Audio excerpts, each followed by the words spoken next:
ویران رہ گزر کو دیکھا کریں گے ہم، آئے گی ماہ رمضان المبارک کی یاد تو رویا کریں گے ہم۔ یہ دن جو گزر رہے ہیں ماہ رمضان المبارک کی سحری و افطاری میں، کتنا حسین خواب تھا سوچا کریں گے ہم۔ اتنا ٹھنڈا رمضان عطا کرنے والے رب ہمیں قبر اور حشر کی گرمی سے بھی محفوظ فرمانا، آمین یا رب العالمین۔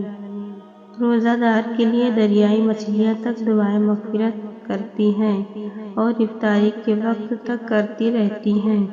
جانتے ہو وہ کون خوش نصیب ہے جن کی دعائیں رمضان المبارک میں عرش سے معجزات کے در کھلوا دیتی ہیں اور ان کی من پسند چیزیں ان کے نصیب کا حصہ بنوا دیتی ہیں۔ اور وہ کون سی دو نشانیاں ہیں جو تمہاری ناممکن دعاؤں کی قبولیت اور بے شبہ کا باعث بنتی ہیں۔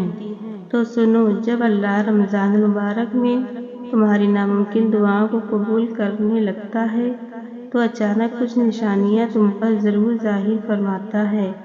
یاد رکھو، کبھی کبھی رحمتیں اور دعاؤں کی قبولیت اللہ ایسے ذریعوں سے بھیجتا ہے جو انسان کے گمان میں بھی نہیں ہوتا، کیونکہ اللہ تعالیٰ دنیا میں خالی ہاتھ رہ جانے والوں کی مدد عرش سے ایسے اتارتا ہے کہ فرش والے بھی حیران رہ جاتے ہیں۔ سحری کے بعد جو سکون فجر کی نماز میں ہے وہ سکون لفظوں میں بیان نہیں کیا جا سکتا۔